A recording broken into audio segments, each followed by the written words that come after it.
제3제국의 전성기 동안 국가사회주의 정권의 계급들은 사치, 풍요로움 그리고 특권으로 특징 지어진 삶을 살았다. 효율적으로 조직된 행정 및 경제 구조 덕분에 그들은 엄청난 재산을 축적하였고 유럽 고대 귀족들과 비슷한 생활 방식을 채택하였다. 궁전, 대저택, 장갑차, 맞춤형 자동차, 그리고 방대한 예술 컬렉션은 아돌프 히틀러, 헤르만 괴링, 하인리히 힘러와 같은 인물들의 일상적인 환경을 구성했다. 히틀러의 가장 가까운 서클은 괴링의 프러시아 숲속에 위치한 카린할, 히틀러가 바이에른 알프스에서 운영하던 베르크호프와 같은 웅장한 저택에서 거주하였다. 그들은 권력과 세련됨의 상징인 고급 메르세데스 벤츠 770K 장갑차를 타고 다녔으며 히틀러는 회의실과 방어 시스템을 갖춘 이동식 본부인 퓨러 손다츠크를 탔다. 그들의 일상은 은식기, 수입, 와인, 그리고 당의 엘리트들을 위한 사냥으로 이루어진 연회들로 가득했다. 그들은 벳 가스테인과 같은 고급 스파 리조트나 오버살스베르의 리조트에서 휴가를 즐겼으며 항상 압수된 예술품, 독점 디자인의 가구, 그리고 개인 하인들이 있는 환경 속에서 살았다.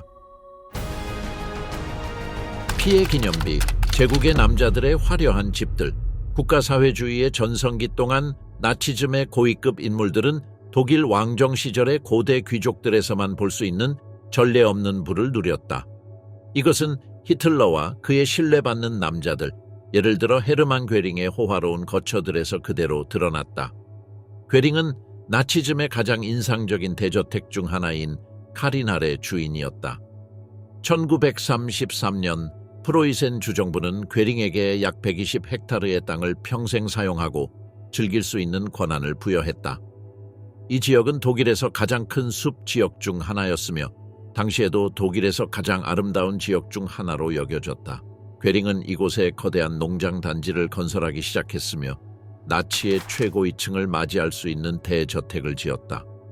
1937년 새로 지어진 카린할이 공식적으로 개장되었다. 이 지역은 단순한 사냥터에서 거대한 숲속의 저택으로 변모했다. 새 단지에는 2층짜리 주 건물과 양옆에 2개의 날개가 있었다. 모든 것은 커다란 안뜰을 중심으로 배치되어 있었으며 그곳에 도달하려면 2줄의 오래된 나무들로 둘러싸인 길을 지나야 했다. 원래의 건물은 그로세 할레라고 알려져 있었고 괴링은 그곳에서 대형 벽난로와 숲을 바라볼 수 있는 큰 창문을 통해 손님들을 맞이했다. 거실은 2개의 방으로 이어졌으며 황금의 방과 은의 방이라고 불리었다. 이곳에서 괴링은 귀족과 부유한 사람들로부터 받은 선물들을 상시 전시했다. 저택은 아름다운 정원으로 둘러싸여 있었으며 그곳에는 자연 크기의 동물 동상이 세워져 있었다. 각 창문은 호수와 숲을 바라볼 수 있는 멋진 전망을 제공했다. 괴링과 그의 아내는 중앙 건물에 살았다. 왼쪽 날개는 음악실, 대형 도서관, 체육관, 사우나, 실내 수영장으로 구성되어 있었다. 오른쪽 날개는 손님들을 위한 공간으로 방, 식당, 주방, 직원 숙소 등이 있었다. 괴링은 직원들에게 자비로운 상사였으며 직원들의 숙소는 매우 편안하게 꾸며져 있었다. 카린할의 방들은 화려하고 고급스러운 스타일로 꾸며졌으며 최고의 재료들이 사용되었다. 바닥은 연마된 대리석으로 되어 있었고 화려한 카펫들이 깔려 있었다. 크라나흐와 루벤스의 그림들이 벽에 걸려 있었으며 때로는 3층과 4층에 걸쳐 있었다. 이 사치스러움은 히틀러가 살던 집과도 대조를 이루었다. 히틀러는 좀 더 내성적인 성격으로 미넨 보겐하우젠 지구의 프린츠 레겐텐 광장 16번지에 위치한 고급 아파트에서 살기를 선호했다. 이 아파트는 1907년부터 1908년 사이에 미넨 건축가 프란츠 포프가 유겐슈틸 스타일로 설계한 5층 건물의 3층을 차지하고 있었다. 히틀러는 1929년에 이곳으로 이사했으며 1935년 1월에는 아뜨리에 로스트를 고용해 그 넓은 아파트를 12만 마르크라는 엄청난 비용을 들여 리노베이션했다. 이는 당시 평균 월급의 10배 이상이었다. 1935년 4월 25일 아파트 리노베이션이 거의 완료될 즈음 데일리 텔레그래프는 이 작업에 대해 기사로 다뤘으며 이 기사에서는 모든 가구와 장식은 히틀러의 개인 디자인에 따라 이루어졌다고 언급했다. 이 기사는 나치 언론에 의해 작성되었으며 히틀러의 독일 예술에 대한 사랑과 음악에 대한 열정을 강조했다. 독자들에게 그의 아파트 장식은 바그너의 오페라에서 인기 있었던 독일의 영웅적인 색조인 파랑, 금, 하얀색을 따른다고 언급하며 가구 또한 동일한 스타일을 따른다고 말했다. 이 프로파간다의 목적은 히틀러를 예술가이자 좋은 문화의 전문가로 그려내어 독일 상류층의 관심을 끌기 위한 것이었다. 히틀러는 이곳에서 휴식을 취하기 위해서만이 아니라 독일의 정치와 정책을 다루고 계약을 체결하는 장소로 사용했다. 이 호화로운 아파트에서 체코슬로바키아의 분할이 서명되었고 이후 폴란드와 프랑스 침공을 준비하는 음모들이 시작되었다. 권력을 잡을수록 히틀러는 뮌헨에서 보내는 시간이 줄어들었고 그의 시간을 구본부 전략적 지휘소 그리고 베르크호프와 같은 곳에서 보내게 되었다. 히틀러가 뮌헨 아파트의 작업을 마친 직후 그는 오버잘츠베르크에 있는 하우스 바엠펠트라는 겸손한 별장의 대규모 확장과 리노베이션을 시작했다. 이곳은 많은 독일인들이 히틀러의 고향으로 여겼던 곳이었다. 1935년 말에 공사가 시작되었고 공사가 끝나자 이 집은 베르크호프라는 이름으로 알려졌다. 구조적인 확장은 히틀러의 제안에 따라 바이에른 건축가 알로이스 데가노에 의해 이루어졌으며 내부는 아테리에르 트로스트와 히틀러의 긴밀한 협력으로 완성되었다. 히틀러의 개인적인 사진들은 대부분 이곳에서 촬영되었으며 이 산은 그가 동물과 아이들과의 교감을 통해 독일 지도자로서 인간적인 면모를 드러내는 수단이 되었다. 신문에서는 그가 일 없이 사슴과 아이들에게 사탕을 나누어 주는 모습을 자주 다뤘다. 베르크호프에서 히틀러는 독일 왕과 왕자, 수상과 대사, 종교 지도자들과 함께 유럽 강대국들과 협상하며 독일의 제국을 확장하려 했다. 베르크호프의 중심인 대강당은 히틀러의 새로운 권력을 상징하는 공간이었으며 과거의 전사에서 유럽의 강력한 지도자로서의 이미지를 강조하고자 했다. 히틀러는 12년 동안의 권력 기간 중 3분의 1을 그의 산속집에서 보냈다. 전쟁이 일어나도 그의 즐거움을 희생시키지 않았으며 1939년 이후 베르크호프는 군사본부로 사용되었고 그는 거기서 전투를 지휘하고 전략을 계획했다. 베르크호프에서 히틀러는 텔레워크계의 선구자로 불리며 그의 거실에서 제국을 지휘했다. 큰 사기꾼. 히틀러가 독일을 속여서 재산을 축적한 방법. 그러나 부동산은 히틀러가 가진 유일한 재산이 아니었다. 히틀러는 부유하게 죽었으며 독일의 은행 금고와 스위스의 비밀 계좌에는 가득 차 있었다. 그의 돈에 대한 열정은 독일의 지도자가 되기 훨씬 전 이데올로기자로 인정받았을 때부터 시작되었다. 공적인 이미지를 아끼는 히틀러는 화려한 삶을 즐겼다. 그는 자신이 쓴 글과 사진의 출판권으로 얻는 수입을 철저히 관리했다. 히틀러는 자신이 인정받지 못한 천재라고 생각했으며 그 상황을 바꾸기 위해 권력, 돈, 그리고 사회적 지위의 향상에 관심을 가졌다. 히틀러는 여러 번 자신이 빈곤하고 고난의 시절을 겪으면서 제1차 세계대전 전 비엔나에서 예술가가 되려고 애썼다고 상세히 묘사했다. 그는 작은 유산을 상속받았지만 가난한 생활에 대해 깊은 수치심을 느꼈다. 그의 책 메인캄프에서 그는 자신의 노력으로 더 높은 사회적 위치에 도달한 신흥 부유층의 존재 투쟁을 강조했다. 그는 이 계층이 모든 연민을 억제하고 시스템에서 떨어져 나간 이들의 불행에 대해 아무런 감정을 가지지 않는다고 주장했다. 히틀러는 여러 번 부유해지는 것이 자신의 인생 목표 중 하나라고 밝혔다. 그러나 히틀러는 또한 정치인과 사업가들에게 충성을 구매하기 위해 거액을 선물하고 기여했으며 그들이 자신에게 의존하게 만들었다. 그러나 나중에 그는 모든 비용을 2배로 되갚았다. führer로서 히틀러는 자신의 돈과 나치당의 돈, 그리고 국가 재정을 거의 구분하지 않았으며 국가 자금을 자유롭게 사용하고 세금도 내지 않았다. 그의 여름 별장인 오버잘츠베르크 바이에른 나 예술품 수집에서 히틀러는 국가 자금을 마음껏 사용했으며 세금을 한 푼도 내지 않았다. 독일 국가 수장으로서 히틀러가 받아야 했던 급여를 기준으로 보면 히틀러는 제3제국에서 약 780만 마르크를 받아야 했다. 그러나 오늘날 우리는 그가 1933년 총리가 된 이후 죽을 때까지 7억 마르크 이상의 엄청난 재산을 축적했음을 알게 되었다. 이는 현재 30억 유로 이상에 해당한다. 이 돈의 대부분은 사업가들과의 불법적인 거래, 과다 청구 계약, 홀로코스트 피해자들에 대한 강탈과 압류, 부패 사건들에서 나온 것으로 히틀러는 제국 금고를 탈취했다. 전쟁 후 히틀러의 재산과 자산은 뮌헨의 에바 브라운을 위해 지은 집을 포함하여 연합군에 의해 바이엘은 주로 넘겨졌다. 히틀러는 자녀가 없었으며 직접적인 상속인 없이 죽었다. 그러나 그의 사망한 이복 여동생인 안젤라 라우발은 자녀를 두었고 히틀러의 어머니의 다른 후손들도 오스트리아 북부의 발트비르텔 지역에 살고 있다. 이들은 유명한 나치시대 역사학자 베르너 마저에게 그들에게 어떤 권리가 있는지 검토해 줄 것을 요청했지만 이들이 서로 합의에 도달하지 못해 지금까지 재산을 청구하는 법적 소송은 없었다. 이 재산은 여전히 독일 정부에 속하고 있다. 분노와 금속, 메르세데스 벤츠와 나치의 호화로운 자동차들. 히틀러가 나치당 지도자로서 즐겼던 사치 중 하나는 독일이 생산할 수 있는 최고의 자동차들이었다. 메르세데스 벤츠. 오늘날까지도 메르세데스 벤츠는 세계에서 가장 우아하고 잘 디자인된 자동차로 평가된다. 히틀러와 이 자동차 제조업체의 관계는 거의 20년 동안 지속되었으며 이 스쿠데리아는 독일의 전쟁 노력에 수많은 차량과 기타 장비를 제공했다. 산업혁명 초기부터 독일의 엔지니어링은 선도적인 위치에 있었고 독일의 제조업과 산업 생산은 미국과는 비교할 수 없었지만 자동차가 독일에서 처음 개발되었다는 사실은 독일 엔지니어링의 상상력을 보여주는 진정한 능력을 증명했다. 이는 2000년 중반까지 서구의 몇몇 국가에서만 경쟁을 벌였다. 메르세데스라는 이름은 회사의 판매 대리인인 에밀 옐리네크에서 비롯되었다.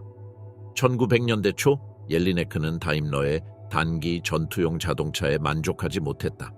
그는 프랑스 니스에서 다임러의 판매 대리인으로 일하며 새로운 모델을 주문했고 자신의 16살 큰딸의 이름이 자동차에 포함되면 첫 번째 36대를 직접 구매하겠다고 약속했다.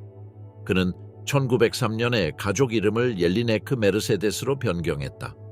다임러의 상징인 삼각별 엠블럼은 육상, 공중, 해상 운송을 상징했다. 1923년 페르디난트 포르쉐가 벤츠에 합류하여 수석 엔지니어가 되었다. 유럽을 휩쓴 심각한 경제 위기로 인해 두 회사는 1926년에 합병하여 다임러 벤츠가 되었다.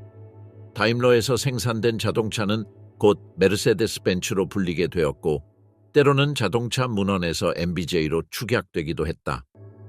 포르쉐는 메르세데스 벤츠 슈퍼차저 시리즈를 만들었고 그중 SSKR 슈퍼스포츠 커르츠 라이트는 성능의 전형이 되었다. 그 독특한 소리는 코끼리 블로워라는 슈퍼차저가 거의 2배의 출력을 만들어내면서 발생한 강력한 포효로 알려져 있다. 1929년 한스 리벨 박사는 수석 엔지니어로 취임하여 메르세데스 벤츠 500와 54K를 개발했으며 이들은 성능과 미학에서 전설적인 자동차가 되었다. 헤르만 아렌스는 신델핑거에서 차체 디자인을 담당했으며 그곳에서 루프트바페 항공기인 메서슈미트 M2 원동구의 MBJ V-2 DB600 엔진이 제작되었다. 이 자동차들은 SS의 상징이 되었으며 고위직인들의 손에 의해 맞춤 제작된 여러 버전이 존재했다. 히틀러는 독일에서 최고의 자동차를 자랑할 이유가 있었다. 1939년 나치 독일과 소련이 불가침 조약을 체결했을 때 히틀러는 조셉 스탈린에게 후방 좌석이 있는 슈퍼차저 메르세데스 벤츠 로드스터를 선물했다. 1941년 독일이 소련을 침공하면서 불가침 조약을 깨자 스탈린은 이 자동차를 사용하지 않겠다라고 말하며 자신의 장군 중 한 명에게 이 차를 주었다. 히틀러는 독일에서 총 5대의 770 K타입 컨버터블을 사용하여 자신의 수행원들과 함께 여행했다. 그러나 히틀러 자신은 차양이 달린 견고한 자동차를 탔다. 1914년 사라예보에서 프란츠 페르디난트 대공이 컨버터블 자동차에서 살해된 사건은 히틀러가 항상 메르세데스 벤츠 세단을 타게 만든 원인일 수 있다. 이는 1942년 프라하에서 제인 하르트 하이드리히 장군이 컨버터블에서 살해된 사건 이후 확인되었다. 그 후 히틀러는 MBJ-54K 세단 20대를 주문했다. 히틀러는 이미 강력하게 방어된 리무진을 선호했으며 이전에도 2대의 770K 모델을 주문했다. 770킬로 모델은 그로서 메르세데스 오펜너 투렌바겐으로 알려졌다. 7655시의 8기통 직렬 엔진, 단일 캠샤프트, 더블 카뷰레터를 갖춘 이 차량은 슈퍼차저가 작동하면 230마력의 출력을 발생시켰고 최대 193km/h의 속도를 낼 수 있었다. 이 자동차는 4,500kg의 무게에도 불구하고 높은 속도를 자랑했다. 그 무게는 바닥에 6mm, 문에 3mm의 추가 장갑과 40mm 두께의 방탄유리 덕분이었다. 운전석 뒤에는 3개의 접이식 좌석이 있어 총 9명을 태울 수 있었다. 차는 완전히 가죽으로 덮여 있었으며 히틀러가 일어설 때 더 커 보이도록 오른쪽에 5인치 높이가 조정된 바닥을 가졌다. 앞 좌석은 뒤로 접혀 히틀러가 서 있을 때 더 많은 공간을 제공했다. 이 자동차는 51갤런의 연료 탱크를 갖추고 있었으며 150마일의 주행거리를 자랑했지만 도시에서는 갤런당 3마일을 주행할 수 있었다. 또한 독립 서스펜션과 듀얼 시스템의 파워 브레이크를 갖추고 있었고 8.25 X17인치 타이어를 장착하고 있었다. 히틀러는 1943년에 또 다른 메르세데스 770K를 주문했으며 이 차는 강화된 철강 천장과 추가 방탄 기능을 갖춘 완전 밀폐형 모델이었다. 히틀러는 독일 엔지니어링의 우수성을 전 세계에 알리고자 했다. 당시 독일은 자동차 산업에서 뒤처져 있었다. 히틀러는 독일 국민들에게 자동차 산업을 신속히 발전시킬 것이라고 약속했고 1935년 5월 첫 번째 고속도로를 개통하며 빠르게 고속도로망을 확장하는 프로그램을 시작했다.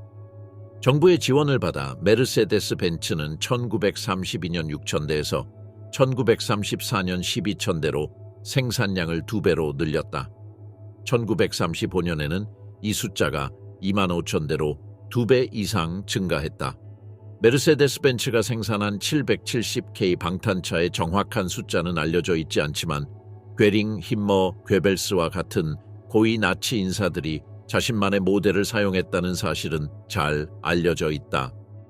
강철의 거인들, 퓨럴의 인상적인 장갑차 열차. 그러나 자동차는 나치 고위 인사들이 사용한 유일한 과도하게 보호된 교통수단이 아니었다. 퓨러 손더zus 또는 퓨럴의 특별 열차는 아돌프 히틀러가 독일과 유럽을 여행할 때 사용했던 교통수단이었다. 이 열차의 역사는 1937년으로 거슬러 올라가며 히틀러는 독일 국영철도에 특별 열차를 요청했다. 2년간의 구상 끝에 이 열차는 1939년 8월에 완공되었다.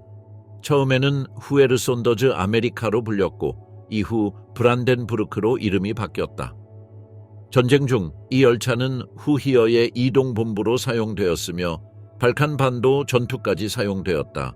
그러나 히틀러는 전쟁 내내 그의 본부들 사이를 오가며 이 열차를 계속 사용했다. 열차의 무게는 1200톤에 달했으며 최대 길이는 430m에 달했다. 속도는 80에서 120km/h 사이로 달릴 수 있었다.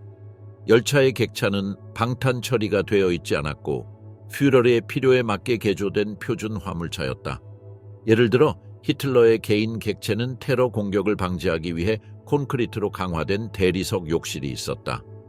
이 열차는 1930년대에 독일의 새 기업인 헨셀이 소유한 크라우스 마피 웨그만 크레데에 의해 제작되었으며 내부는 뮌헨의 유명한 디자인 회사에서 간단한 아르데코 스타일로 설계되었다. 각 객차는 난방과 에어컨을 갖추고 있었으며 이는 당시로서는 매우 드문 기능이었다. 열차의 구성은 탑승 인원수와 필요에 따라 달라졌다. 10대에서 16개의 객차로 이루어졌으며 길이는 300에서 430m였다. 이 열차는 200명 이상의 인원을 수송할 수 있었다. 그러나 주요 객차의 배치는 그대로 유지되었으며 이는 방어와 통신을 위한 객차와 히틀러의 개인 객차를 포함했다. 열차의 정확한 구성은 알려져 있지 않지만 역사적 연구에 따르면 이 열차는 2대의 기관차를 장착하여 기계 고장이 나더라도 열차가 계속 운영될 수 있도록 했다.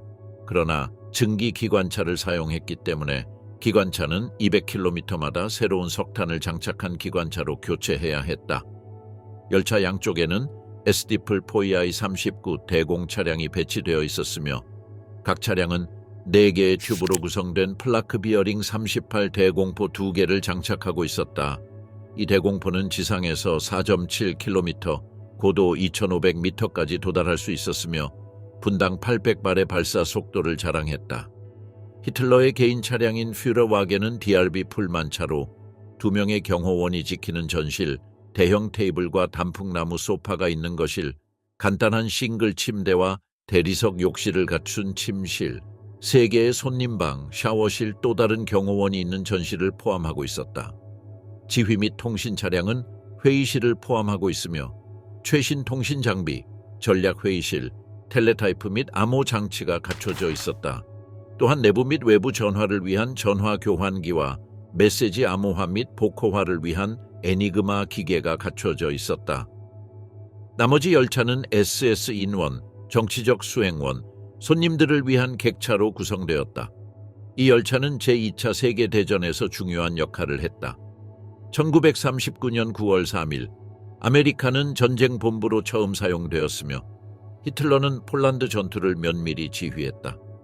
1940년 10월, 히틀러는 프랑스로 이 열차를 타고 여행하며 여러 차례 외교 회담을 가졌다.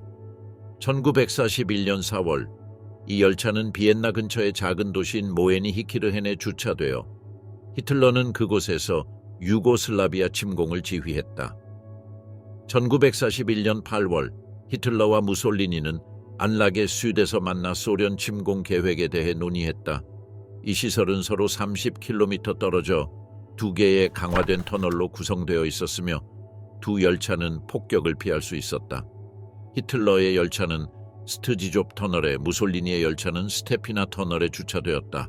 결국 1945년 5월 7일 히틀러의 사망 후 SS는 그의 개인 객차를 말리츠 근처에서 폭파하고 방화했다. 나치의 또 다른 주요 철도 프로젝트는 브라이트 스프루반 또는 넓은 선로를 가진 철도였다. 이는 히틀러가 나치 정권의 전성기 동안 제안한 것으로 유럽을 정복한 후 확장된 독일을 연결하는 2층의 객차를 사용하여 주요 도시들을 잇는 철도로 계획되었다. 독일이 나치의 지배해 성장함에 따라 상업 및 민간 교통이 증가했고 독일 철도는 심각한 용량 문제에 직면했다. 이로 인해 철도 네트워크를 현대화하고 수송 용량을 늘리는 계획이 시작되었다. 히틀러는 국제적으로 사용되는 표준 선로 너비가 구식이라고 생각했고 철도의 완전한 발전을 위해 너무 좁다고 여겼다. 또한 독일 제국이 본질적으로 육상 제국이 될 것이라는 그의 생각은 새로운 철도가 대서양 횡단선과 영국 제국을 잇는 선박과 같다고 상상하게 했다. 히틀러는 프리츠 도트의 제안을 받아들여 새로운 제국 철도를 건설할 계획을 세웠다. 이 철도는 현저하게 더 넓은 선로 너비를 가지고 있었으며 3m까지 확장될 예정이었다. 철도 전문가들의 반대 의견에도 불구하고 히틀러는 이 새로운 선로를 건설하라고 명령했고 1939년 5월 함부르크, 베를린, 뉘른베르크, 뮌헨, 린츠를 연결하는 첫 번째 선로가 건설되기 시작했다.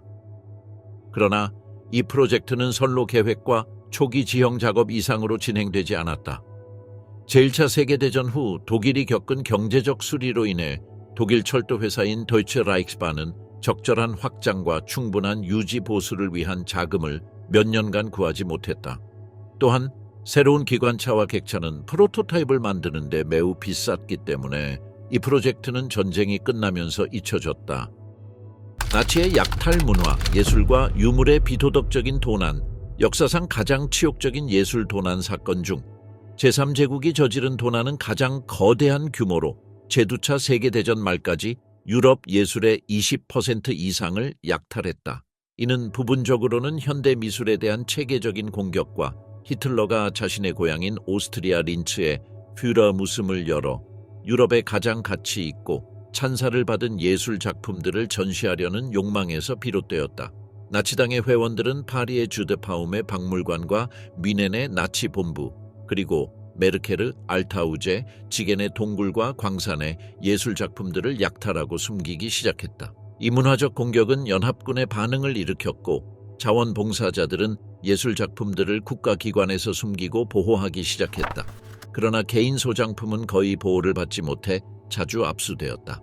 파리의 루브르 박물관부터 런던의 국립미술관까지 저항운동의 노동자들과 자원봉사자들은 나치의 약탈로부터 예술작품을 보호하기 위해 피난처로 옮기기 시작했다.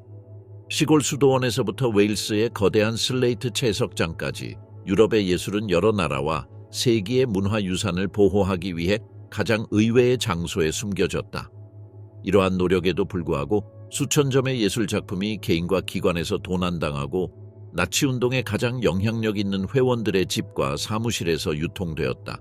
히틀러와 괴벨스의 동기에 의해 나치당의 예술에 대한 관심은 빠르게 시작되었고 1938년부터 작품들의 압수 작업이 시작되었다. 나치당은 독일이 문화의 중심지였던 1924년에서 1930년까지의 바이마르 공화국 시대에 창작된 예술 작품들을 독일에서 제거하고 싶어 했다. 바이마르의 타락은 나치의 분노를 일으켰고 히틀러는 1933년에 예술학교를 폐쇄하여 독일의 공공기관에서 퇴폐 예술을 제거하려고 했다. 나치가 퇴폐적이라고 여긴 예술 작품들에는 프랑스와 독일의 현대 예술가들이 포함되었으며 큐비즘, 표현주의, 인상주의의 영역에서 활동한 예술가들이었다. 약 16,000점의 작품이 압수되었고 1938년까지 나치당은 독일 내 모든 미술관에서 정화 작업을 선언했다. 나치의 정화 작업 후 정부가 후원하는 전시회가 열려 독일인들에게 이제 독일 제국에서 더 이상 받아들일 수 없는 현대 미술의 유형을 명확히 알려주었다. 그 후 1939년 스위스 루체른의 피셔 갤러리에서 퇴폐 미술 작품 126점이 경매에 붙여져 당의 수입을 증대시켰다. 경매된 작품들은 현대 미술의 거장들이었으며 그중 일부는 독일 공공기관에서 쫓겨난 작품들이었고 반고흐와 마티스의 작품도 포함되었다. 히틀러는 독일에서 새로운 문화적, 예술적 창의력이 나타나기를 원했으며 인종을 의식한 나치 문화의 관점에서 이를 대체하고자 했다. 나치가 받아들일 수 있다고 여긴 예술은 플랑드르와 네덜란드의 고대 마스터 작품, 독일 중세와 르네상스 작품, 이탈리아 르네상스 및 바로크 작품, 18세기 프랑스 미술, 19세기 독일의 사실주의 화가들의 작품을 포함했다. 이 예술 작품의 약탈은 이데올로기적 기초에서 시작되어 정부의 조직적인 정책으로 발전했다. 나치당에서 사회적 지위와 승진을 추구하는 고위 간부들에게 예술 작품을 수집하고 기부하는 것은 그들이 나치의 인종 이념을 지지하는 것을 입증하는 방식이었다. 이는 히틀러와 괴링을 모방하는 형태였다. 그러나 일부 고위 나치 간부들은 이 모델에서 벗어났다. 예를 들어 나치의 선전장관인 괴벨스는 독일 표현주의 예술가들의 작품을 수집했고 외무부 장관인 요아힘 폰 리벤트로프는 마네의 인상파 작품을 구입했다. 나치의 공식적인 첫 번째 압수 작업은 1938년 독일의 오스트리아 합병 앙슐루스 후 시작되었으며 1939년 폴란드에서 예술작품 압수가 시작되었다. 그 후 나치의 새로운 점령지에는 예술작품을 압수할 책임을 지닌 나치의 관료기관들이 설립되었다. 예를 들어 비엔나의 유대인 명문가들의 컬렉션이 처음으로 나치에 의해 압수되었고 대독일을 떠날 계획이 없는 유대인들은 자신의 개인 재산을 지역 경찰에 등록해야 했다. 예술작품은 빠르게 출국 비자와 세금을 위해 사용되었다. 많은 유대인들과 히틀러에 반대하는 정치적 인사들은 1930년대 중반 독일을 떠나려고 했다. 나치가 집회 수출을 금지했을 때 부유한 이민자들은 예술에 투자하기 시작했다.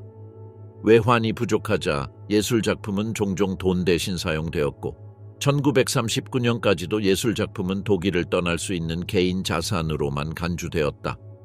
이렇게 예술은 나치와 비나치 거래자들에게 현금처럼 거래되었으며 나치의 희생자들은 그것을 안전하고 유동적인 자산으로 활용했다. 대부분의 유럽의 미술상들은 독일과 나치 고객들로부터 예술 작품을 샀거나 팔면서 고객들의 무지 또는 잘못된 정보를 이용했다. 유대인들은 가장 유명한 미술관을 소유한 경우가 많았고 일부는 예술 상인들이었다.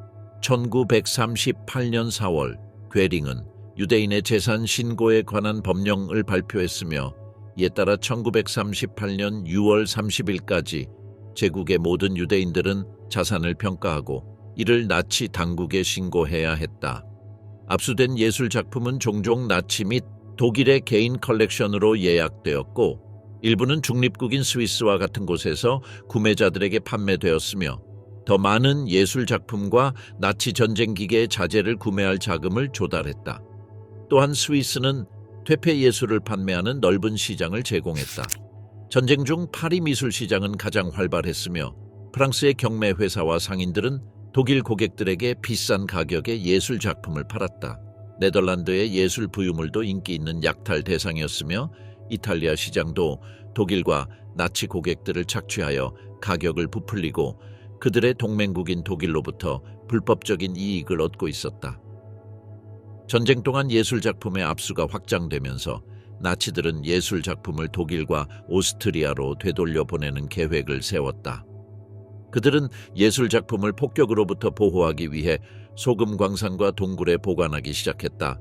이 광산과 동굴은 예술 작품을 보호할 수 있는 적절한 습도와 온도를 제공했다. 1945년 전쟁이 끝난 후 연합군은 수천 점의 예술 작품, 조각품, 귀중한 유물들이 가득한 여러 공식 및 숨겨진 금고를 발견했다. 이들 중 대다수는 오늘날까지 이어지는 광범위한 문화유산 회수 프로그램 덕분에 재정리되었다. 악마는 패션을 입는다. SS의 세련된 디자인 유니폼 나치 정권에 대해 말할 수 있는 것들이 많지만 부인할 수 없는 하나는 그들의 뛰어난 미학과 선전 감각이다. 거의 완벽에 가까운 질서, 훈련된 군사 조직, 그리고 물론 시각적이고 미학적인 우월성을 추구하는 이상. 그래서 제3제국 시기 동안 유니폼은 그들이 최고를 느끼고 보이기 위해 추구했던 것들의 가장 눈에 띄고 중요한 부분으로 많이 언급된다. 제3제국의 강한 정체성을 완전히 이해하려면 20세기 초로 거슬러 가야 한다. 당시 독일 사람들은 서로 간의 유사성을 확립하는 데 어려움을 겪고 있었으며 이는 오토 폰 비스마르크의 지도에 이루어진 다양한 영토들이 통합되었기 때문이다. 이 통합된 다양한 주들은 큰 영토를 형성했지만 사람들과 풍습은 비슷했으나 진정한 국가로서는 남지 않았다. 이는 군인들의 유니폼에서도 드러났으며 각 군인의 유니폼은 서로 달랐다.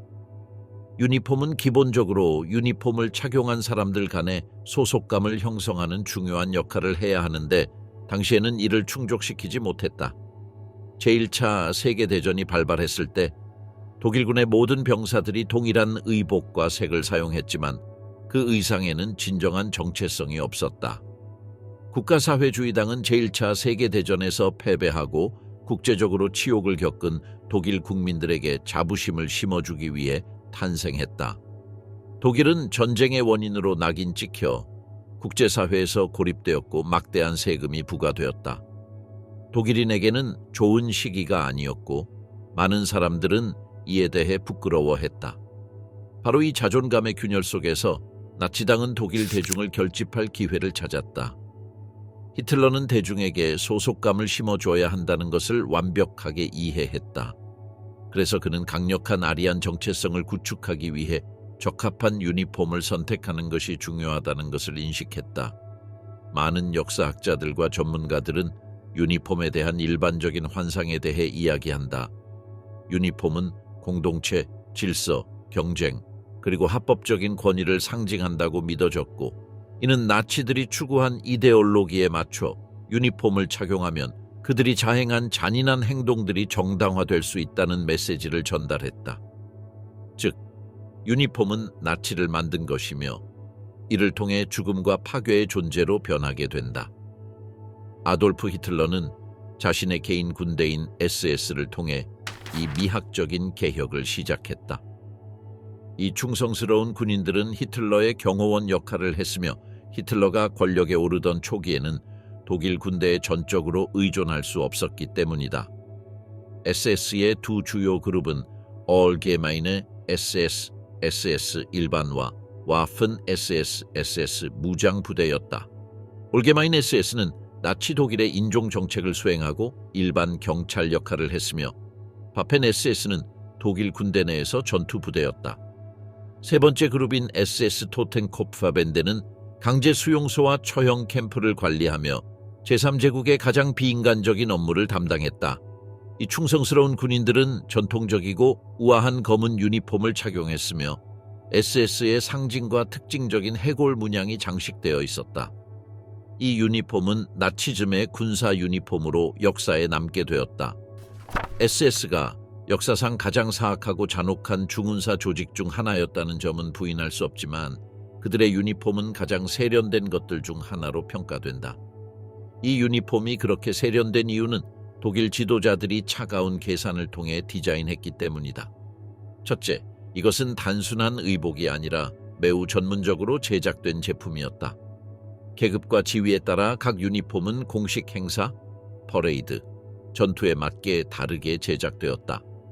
나치들은 상징과 외모를 중요하게 여겼으며 자신들이 우월한 인종이라고 믿었기 때문에 이 유니폼을 통해 자신들이 자랑스럽게 인정받기를 원했다. 그래서 그들은 제3제국의 미학을 아이코닉하게 만들고자 했다. 나치 지도자들, 특히 아돌프 히틀러는 예술가로서 이미지의 중요성을 이해하고 있었으며 세계에 강력한 인상을 남기기 위해서는 거대한 선전기구를 갖추어야 한다는 것을 알았다. 나치 독일의 문화 생산물은 그들의 부정적인 이데올로기와는 별개로 후에 영화, 사진, 미술, 음악 등 다양한 분야에서 꽤 존경받았다. 이러한 문화와 인물들은 모두 그들을 우월하게 보이도록 하는 유니폼을 입어야 했다. 이 유니폼 디자인의 배후에는 예술가 칼 딥비츠와 그래픽 디자이너 발터 핵이 있었으며 두 사람은 모두 나치 정권의 열렬한 추종자들이었다. 하지만 여기서 중요한 디자인 요소가 빠졌었다. 바로 역사상 가장 위대한 의상 디자이너 중 하나인 휴고 보스였다. 1931년 4월 히틀러가 권력에 오르기 전 보스는 나치당에 가입하기로 결심했다. 그의 당원 번호는 508.889번이었다. 그곳에서 이 재단사는 히틀러의 군대 유니폼을 제작하는 것이 큰 사업임을 깨달았다. 1933년 휴고 보스는 자신의 미래가 화펜 S, 히틀러의 보호를 위해 만든 엘리트 부대, 나치당의 중군사 조직인 SA, 그리고 히틀러 청년단에 유니폼을 공급하는 것이라고 결정했다. 그때부터 보스의 작은 작업실은 주문이 급증하기 시작했고 몇 년 후인 1935년 보스는 민간 의류 생산을 중단하고 오로지 유니폼 제작에만 전념하기로 결심했다. 그 시점에서 나치즘의 모든 부문에 대해 그의 작업실은 300만 벌 이상의 유니폼을 생산하고 있었다. 1939년 폴란드 침공으로 인해 보스의 브랜드는 급격히 성장했으며 그들은 새로운 군인과 시민을 위한 유니폼을 요청했다. 휴고 보스는 독일에서 가장 부유한 사업가 중 한 명이 되었다. 매칭겐의 작은 작업실은 제2차 세계대전 동안 제국에서 두 번째로 중요한 섬유 회사로 성장했으며 매년 수백만 마르크의 이익을 창출했다. 전쟁이 유럽을 휩쓸면서 대부분의 작업자들이 전선으로 소집되었고 히틀러의 군대가 그들에게 도움을 주었다. 히틀러의 군대는 보스에게 수백 명의 유대인 수용소 수감자들을 제공했으며 보스는 이들을 강제 노동력으로 사용했다. 전쟁이 끝난 후 휴고 보스는 인정받은 사업가에서 제3제국의 협력자로 기소되었고 그의 회사는 나치 정권의 경제에서 중요한 기업으로 분류되었다. 이러한 두 가지 혐의로 인해 보스는 투표권을 잃었고 10만 마르크 현재 약 213천 달러의 벌금을 부과받았다. 비록 그의 회사가 나치 독일의 성장에 기여한 것은 사실이지만 인류에 대한 범죄에 대한 책임은 지지 않았다. 부르주아적 타락. 제국의 주요 지도자들의 애인들 나치당은 전통적인 가족 가치를 중요시하고 장려했지만 그들의 스타일은 내가 말하는 대로 해라. 하지만 내가 하는 대로는 하지 말라는 것이었다. 선조는 독일 여성들에게 남편에게 충실하고 많은 자녀를 낳으며 가정을 돌보라고 촉구했다. 비록 나치당이 혼호의 성행위를 거부하지는 않았지만 보통은 번식을 위한 관계를 권장했다.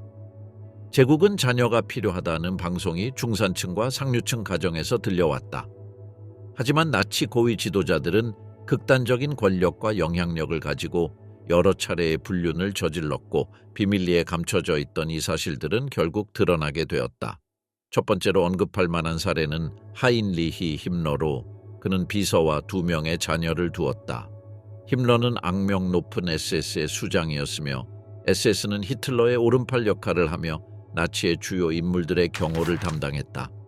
이 음산한 인물은 홀로코스트의 주요 설계자로 600만 명 이상의 유대인을 강제 노동과 학살을 통해 죽인 장본인이다. 여러 소문에 따르면 힘러는 20대 중반까지도 처녀였다고 한다. 그는 성에 대해 두려움을 가지고 있었다고 전해지지만 이것이 어린 시절의 트라우마 때문인지 아니면 자신의 이데올로기적 선택인지는 확실하지 않다. 많은 역사학자들은 후자를 지지하는데 1928년 힘러는 마르가레트 보덴과 결혼했으며 이들은 딸 구드룬을 두었다. 결혼 초기 부부는 행복했지만 힘러가 권력을 얻을수록 양심을 잃었다. 1939년 그는 비서 헤드비히 포트하스트와 불륜을 시작했다. 그녀는 그보다 12살이 어렸다. 이 불륜은 수년 동안 이어졌고 2 자녀인 헬게와 나네트 도로테아를 두게 되었다. 힘러는 버니와 더 많은 시간을 보내기 위해 그녀에게 베르히테스 가덴에 집을 지어주었다. 힘러에 가까운 사람들에 따르면 그는 실제로 버니에게 사랑을 느꼈고 아내에게는 그렇지 않았다. 힘러의 측근들은 그의 젊은 애인이 그를 더 편안하고 인간적으로 만들었다고 주장했다. 2번째 아기가 태어날 때쯤 힘러의 비밀스러운 연애는 이미 모두에게 알려졌고 그의 아내도 알게 되었다. 마르가레트는 이를 알게 되어 수치심을 느꼈고 부부는 더 이상 사랑하지 않았다. 그들은 결국 별거했고 힘러는 딸과 긴밀히 연락을 유지했다. 그녀는 전쟁이 끝난 후 시한화로 자살했다. 또 다른 타락한 인물은 히틀러의 잔혹한 비서 마르틴 보르만이었다. 그는 히틀러의 일정과 권력을 통제하며 엄청난 권력을 얻었다. 보르만은 미모의 아내 게르다 부흐와 결혼했으며 둘은 10명의 자녀를 두었다. 하지만 아름다운 게르다는 보르만의 끊임없는 성적 욕망을 충족시키기엔 부족했다. 보르만은 여러 명의 애인들을 두었고 그중 하나는 독일 배우 마냐 베렌스였다. 보르만은 마냐에게 푹 빠졌고 이 연애를 아내에게 고백하기도 했다. 게르다는 강한 성격의 여성으로 그녀는 보르만의 불륜을 인정하고 마냐가 그들의 집으로 이사 오도록 했다. 그녀는 마냐가 자신이 임신했을 때 남편을 성적으로 만족시킬 수 있도록 하자고 제안했다. 심지어 그녀는 남편이 2명의 아내를 둘 수 있도록 하는 법안을 히틀러에게 제안하고자 했다.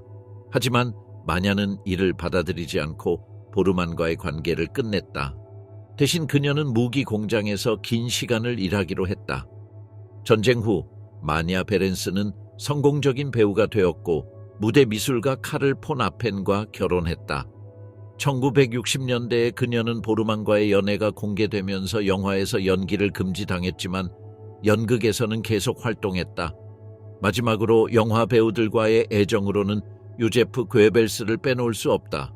그는 나치 독일의 선전장관으로 히틀러의 가장 충실한 동맹자였고 홀로코스트의 열렬한 지지자였다. 또한 그는 현대 정치 자문 이론의 기초를 세운 인물로 평가받는다. 하지만 그는 엄청난 권력을 가지고 있었음에도 불구하고 그 어떤 것과도 비교할 수 없는 성적 욕구를 가지고 있었다. 그의 모든 연애를 다 설명하기는 불가능하지만 그중 가장 주목할 만한 것들만 언급하겠다. 괴벨스는 실제로 결혼을 했다. 그는 1931년 마그다 리첼과 결혼했는데 당시 그녀는 억만장자 산업가 군터 퀀트와 결혼 중이었다. 마그다는 괴벨스를 싫어했지만 실제로는 히틀러에게 사랑을 느꼈고 히틀러도 그녀의 감정을 일부 돌려주었다고 전해진다. 그럼에도 불구하고 괴벨스와 마그다는 6명의 자녀를 두었으며 괴벨스는 마그다의 첫 번째 결혼에서 태어난 하랄드 퀀트를 입양했다. 괴벨스는 마그다가 히틀러에게 마음을 두고 있다는 사실을 알고 있었고 일부 질투를 느끼기도 했지만 그는 충분히 복수했다. 영화 산업에서 선전장관인 괴벨스는 수많은 여배우들과 불륜을 저질렀다. 영화에서 중요한 역할을 하고 싶다면 괴벨스의 방을 통과해야 했다. 그의 여성들에 대한 집착은 문제를 일으켰고 그는 1937년과 1938년 사이에 체코 배우 리다 바로바와 열정적인 연애를 했다.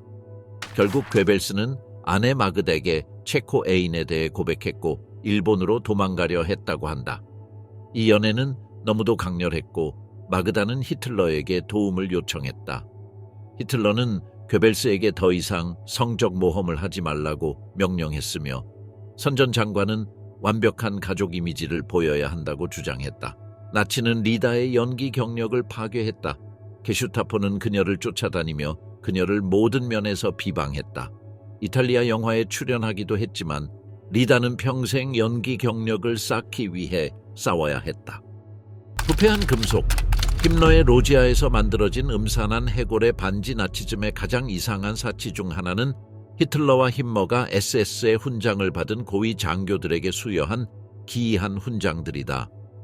그중 3가지는 그 디자인과 상징성 때문에 오늘날까지 큰 역사적 가치를 지니고 있다. 해골 반지, 곡선검, 명예의 단검이다. SS의 명예의 반지, 더 잘 알려진 해골 반지는 슈타펠의 훈장이었다. 그러나 이것은 국가의 공식적인 인정이 아니라 하인리히 힘머가 SS의 뛰어난 구성원들에게 개인적으로 수여한 선물이었으며 매우 희귀하고 팔 수 없는 훈장이었고 심지어 나치즘 시기에도 가짜 복제품들이 만들어졌다. 해골 반지는 처음에 SS 9세대의 고위 장교들에게 수여되었으며 이들은 5,000명 이하였다. 이후 SS 졸업생들과 기타 SS 훈련기관 출신의 모든 SS 구성원에게 확장되었다. 각 반지에는 내부의 수혜자의 이름, 수여 날짜, 그리고 힘머의 서명이 새겨져 있었다. 반지에는 힘머의 표준 서한이 함께 첨부되었으며 그 내용은 일반적이지만 반드시 왼손 약지에 착용해야 한다고 명시되어 있었다. 서한에 따르면 힘머는 이 반지가 우리 모두의 생명을 위해 우리의 생명을 기꺼이 걸 준비가 되어 있다는 것을 항상 상기시키는 것이라고 밝혔다. SS가 확장됨에 따라 많은 사람들이 반지를 받지 못했기 때문에 일부 SS 구성원들과 경찰들은 지역 금세 공인에게 비공식적인 버전을 제작하게 했다. SS 구성원이 해고되거나 복무에서 퇴직하면 그들의 반지는 반환되어야 했다. 1938년 힘머는 모든 SS 장교와 남성들이 사망한 후 그들의 반지를 반환하라고 명령했으며 이를 베벨스부르크 성에 있는 상자에 보관하게 했다. 이것은 고인이 여전히 SS의 일원으로 속해 있음을 상징하는 기념비가 될 것이었다. 반지의 상징성은 힘머가 독일의 신비주의에 대한 관심을 반영하며 죽음의 숭배와 관련된 토텐코프, 해골, 기호와 독일의 고대 신앙과 관련된 아르마넨 룬이 포함되었다. 이 반지는 오스트리아의 오컬티스트 칼 마리아 빌리구트에 의해 디자인되었으며 뮌헨의 오토와 카롤리나 가르의 가족 보석상에서 제작되었다. 해골을 감싸는 삼각형 안에 왼쪽과 오른쪽에 시그 룬이 새겨져 있으며 이는 태양의 힘과 정복적인 에너지를 나타낸다. 하갈 룬은 이상적인 신뢰와 동료애를 나타내며 너는 우주를 품고 그것을 통제할 것이다는 의미를 지닌다. 다른 룬은 악과 구속으로부터의 보호를 상징하며 전통적인 스와스티카는 반지의 아이콘을 완성시켰다. 수년 동안 다른 룬이 새겨진 반지들과 다양한 상징들이 발견되었지만 이는 힘머로부터 반지를 받지 못한 장교들이 지역 대장장이에게 요청한 복제품이거나 전후에 만들어진 복제품들일 가능성이 있다. 1944년 10월 힘머는 해골 반지의 제조와 훈장을 중단하도록 명령했고 남아있는 약 11,500개의 반지는 베벨스부르크 근처의 언덕에 묻히게 되었다. 1945년 1월까지 제작된 14,500개의 반지 중 64%는 수혜자의 사망 후 힘머에게 반환되었으며 10%는 전장에서 잃어버렸고 26%는 여전히 소지자에게 있거나 그 위치가 불명확했다. 힘머가 이러한 결정을 내린 정확한 이유는 알려져 있지 않지만 이 반지들이 히틀러의 뒷공작에서 독자적인 로지아의 일환으로 만들어졌고 나치 정권의 몰락과 함께 그가 후회했을 가능성이 있다. 아기 아이콘 SS의 고급 명예 검과 단검 해골 반지의 신비로운 것들 외에도 SS의 장교들은 그들의 공적이나 의무를 다한 공로로 고급 검과 단검을 받았습니다. SS의 명예 검은 1935년부터 1945년까지 SS 제복과 함께 사용된 직선형 의전용 검이었습니다. 1935년에 처음 공개된 SS 검은 카를 디에비슈에 의해 디자인되었으며 그는 SS 내에서 하인리히 힘물러의 예술 및 디자인 개인 고문이었습니다. 이 무기는 길고 얇으며 직선적인 칼날을 가졌으며 소유자의 키에 맞추기 위해 다양한 길이로 제작되었습니다. 검 손잡이는 D자 모양의 너클아크와 검은 홈이 있는 나무 손잡이를 특징으로 했습니다. 손잡이는 은선으로 고정되었고 손잡이에 SS 룬이 직선 모양으로 새겨진 디스크가 삽입되었습니다. 칼집은 검은 에나멜로 칠해졌고 상단과 하단에 은 장식이 있었습니다. 보통은 알루미늄으로 꼬아놓은 끈과 함께 사용되었으며 손잡이에는 검은색 SS 룬이 장식되었습니다. 장교의 검은 특별한 공로를 인정받은 SS에 선발된 장교들에게 힘물러가 손으로 서명한 인증서와 함께 공식적으로 수여되었습니다. 또한 SS 장교 훈련소를 졸업한 장교들에게도 주어졌습니다. 부사관 버전은 장교와 유사했지만 은 장식이 없었으며 그로 인해 낮은 계급을 나타냈습니다. 또한 다마스크 강철로 된 특수 버전도 존재했으며 이는 표면이 줄무늬로 되어 있고 극도로 강한 저명한 합금이었습니다. 이 검들은 매우 희귀했으며 힘물러는 이를 몇 명의 고위 SS 장교나 SS 오버피러, SS 상급 지도자의 명예 계급을 가진 중요한 기업인이나 정치인에게 개인적으로 수여했습니다. 이 검들은 주로 50번째 생일에 수여되었기 때문에 생일 명예 검이라고도 불렸습니다. 그럼에도 불구하고 가장 일반적인 인정은 SS 단검이었으며 이는 1933년 12월에 도입되었고 독일 제국 군대 라이히스베어, 공군 루프트바페 및 제국 해군 라이히스마리네에서 유사한 전통을 따랐으며 매년 SS 부대에 최종적으로 합류한 남성들을 기리기 위해 수여되었습니다. 단검은 매년 11월 9일 SS 창설 기념일에 기념하는 수여식에서 전달되었습니다. 명예단검은 SS의 제복에서 공식적으로 사용되는 무기였으며 모든 정회원이 착용할 수 있었습니다. 단검 디자인은 16세기 스위스 단검을 기반으로 했습니다. 칼날의 중앙에는 날카로운 홈이 있으며 칼날의 긴 축을 따라 SS의 공식 모토인 내 명예는 충성이 새겨져 있었습니다. 손잡이와 손잡이 끝은 니켈로 도금되었으며 손잡이에는 검은색 장식이 포함되어 있었고 은색 당파 독수리와 SS 기호가 새겨졌습니다. 금속 칼집은 광택 있는 검은색으로 칠해졌고 끝과 금속 장식은 은색이었습니다. 그러나 이 단검은 제작된 기간 동안 여러 버전을 거쳤습니다. 첫 번째 생산 1933년에서 1935년 은 제조사의 로고와 검은색 연마된 에보니 손잡이를 특징으로 했으며 손잡이에는 로마 숫자로 일미낸 이 드레스덴 삼베를린이 새겨져 있었습니다. 두 번째 생산 1936년에서 1938년 은 제조사의 이중 라벨이 붙은 RGM 코드와 함께 칼집은 연마되거나 검은색으로 칠해졌고 손잡이의 로마 숫자가 삭제되었습니다.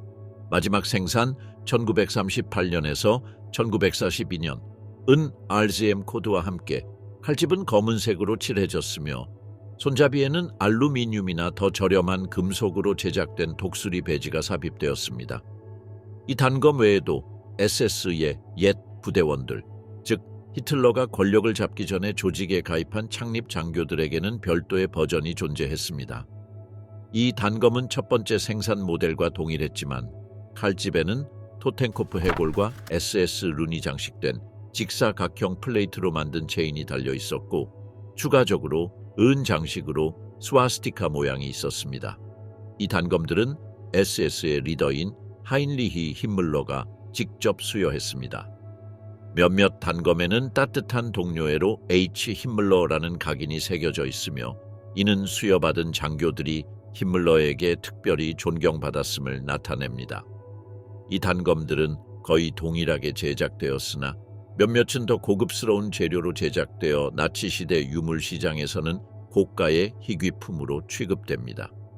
명예 단검의 생산은 1942년에 자원의 부족과 전쟁에 따른 수요로 인해 중단되었습니다.